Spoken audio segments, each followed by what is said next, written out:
Hello guys, আমি Deep and welcome back to my channel Deep exclusive. So এখন আমি এই ভিডিওতে বেসিক্যালি কথা বলবো অনেকগুলো বিষয়কে নিয়ে। সো প্রথমে কথা বলবো সালমান খানের আপকামিং প্রজেক্ট দ্য বুলকে নিয়ে, এবং দ্য বুল যে একটা সুপার ডুপার হিট হবে এটাকে নিয়ে বস কোনো রকম কিন্তু সন্দেহ নেই। এবং দ্য বুল কিন্তু হচ্ছে অপারেশন ক্যাকটাসকে নিয়ে, যেটা একটা বিরাট বিরাট বড় কিন্তু মিশন ছিল ইন্ডিয়ার। এবং মালদ্বীপকে কিন্তু ওই সময় মানে মালদ্বীপের যে প্রেসিডেন্ট ছিল তাকে একটা কিন্তু বাঁচানোর একটা কিন্তু মিশন হচ্ছে অপারেশন ক্যাকটাস। তো এই যে প্লট সম্বন্ধে আমি যখন জানলাম এবং এটাকে নিয়ে আমি একটুখানি স্টাডি করলাম, তখন আমি জাস্ট এটা ভাবছি যে এটা কি লেভেলের সিনেমা হবে। এবং বিষ্ণুবর্ধন মানে শেরশাহ দিয়ে যা করেছিল তার থেকে এটা বিরাট কিছু হবে। সো থার্ড নভেম্বর 1988-এ কিন্তু অপারেশন ক্যাকটাস বলে একটা কিন্তু অপারেশন হয়েছিল, এবং যেটা ইন্ডিয়ান আর্মি থেকে কিন্তু করা হয়েছিল। সো বিষয়টা হচ্ছে এইটা, ওই সময় মালদ্বীপের যে প্রেসিডেন্ট ছিলেন তাকে একটা বাঁচানোর একটা কিন্তু মিশন হচ্ছে এইটা। ওখানকার একজন হচ্ছে বিজনেসম্যান, তাকে মানে অপহরণ করার কিন্তু একটা চেষ্টা করছিল। এবং ওই সময় কিন্তু মানে শ্রীলঙ্কান দুটো বোটকে কিন্তু ওই বিজনেসম্যান কিন্তু হাইজেক করেছিল এবং এখানে নিয়ে এসে তাকে কিন্তু একটা অপহরণ করার চেষ্টা করছিল। এবং সেই জায়গা থেকে দাঁড়িয়ে ওইখানকার যে প্রাইম মিনিস্টার আছে সে কিন্তু ইন্ডিয়াতে, ব্রিটেনে, আমেরিকাতে এবং সিঙ্গাপুরে অনেক ফোন করে কিন্তু কোনো রকম হেল্প পায়নি। তো সেই জায়গাতে তারপরে কিন্তু ইন্ডিয়ান গভর্নমেন্ট থেকে কিন্তু একটা হেল্প করা হয়, এবং ইন্ডিয়ান গভর্নমেন্ট থেকে কিন্তু বাই এয়ারফোর্সের মাধ্যমে কিন্তু ইন্ডিয়ান আর্মিরা আসে এবং তাকে কিন্তু বাঁচায়।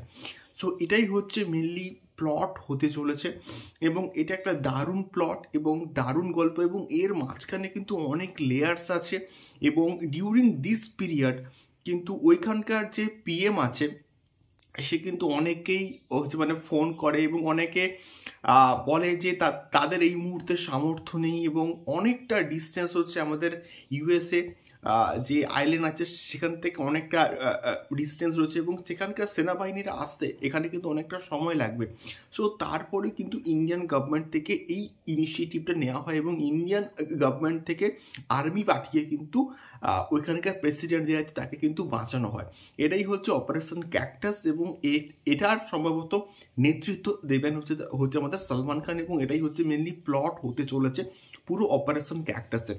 সো দারুণ প্রজেক্ট, এবং এটাকে ভালো করে এক্সিকিউট করলে কিন্তু দারুণ হবে এটা আশা করা হচ্ছে। এবং এখানে মেন ফিমেল লিডে কিন্তু থাকতে পারে তৃষা কৃষ্ণন, খুব ভালো একটা চয়েস। এবং সেই এজের কিন্তু হচ্ছে আমাদের মানে সালমান খানের যে এজ সেই এজের মোটামুটি কাছাকাছি কিন্তু অ্যাক্ট্রেস হচ্ছে আমাদের তৃষা কৃষ্ণন, এবং সে এখানে অ্যাক্টিং করলে কিন্তু প্রচণ্ড ভালো হবে। সো এটাই হচ্ছে অপারেশন ক্যাকটাস সম্বন্ধিত পুরো ডিটেল হচ্ছে বিষয়পত্র। এবং এটা যদি ভালো করে করা হয় আমি বলছি যে সালমান খানের কেরিয়ারের one of the biggest movie কিন্তু হবে, এবং খুব ভালো একটা প্লট চুজ করে হচ্ছে আমাদের সালমান খান। দেখা যাক এই প্রজেক্টটা কেমন হয়। দ্বিতীয়ত এই ভিডিওতে আমি কথা বলবো জিদ্দার আপকামিং প্রজেক্ট বুমেরাংকে নিয়ে, এবং বুমেরাংকে নিয়ে আপডেট আমি যে এক্স্যাক্টলি কী দেবো বুঝতে পারছি না, কারণটা হচ্ছে এটাকে নিয়ে হাইপটা কিন্তু আস্তে আস্তে চলেই যাচ্ছে। এবার বিষয়টা হচ্ছে বুমেরাং মানে অনেক এই যে পার্টিকুলার বিষয়টা ফেসবুকে, ইউটিউবে এবং টুইটারে কিন্তু মানে ঘোরাফেরা করছে যে আজকের অথবা কালকের বুমেরাং সংক্রান্ত কিছু না কিছু একটা আপডেট আসতে পারে। আপডেট আসলে তো অবশ্যই ভালো, বাট এক্স্যাক্টলি আপডেট আসবে কিনা সেটাকে নিয়েও কিন্তু অনেকটা সন্দেহ আছে। দেখা যাক এক্স্যাক্টলি আপডেটটা আসে কিনা, বাট বুমেরাংকে নিয়ে আমি প্রচণ্ড আশাবাদী, এবং বাংলার one of the biggest science fiction project কিন্তু হচ্ছে বুমেরাং। দেখা যায় কেমন হয়। এটা ছিল মেনলি দুটো বিষয়। তোমাদের কি মতামত আমাকে অবশ্যই কিন্তু কমেন্ট করে শেয়ার করতে পারো। দেখা হচ্ছে পরবর্তী ভিডিওতে। টাটা।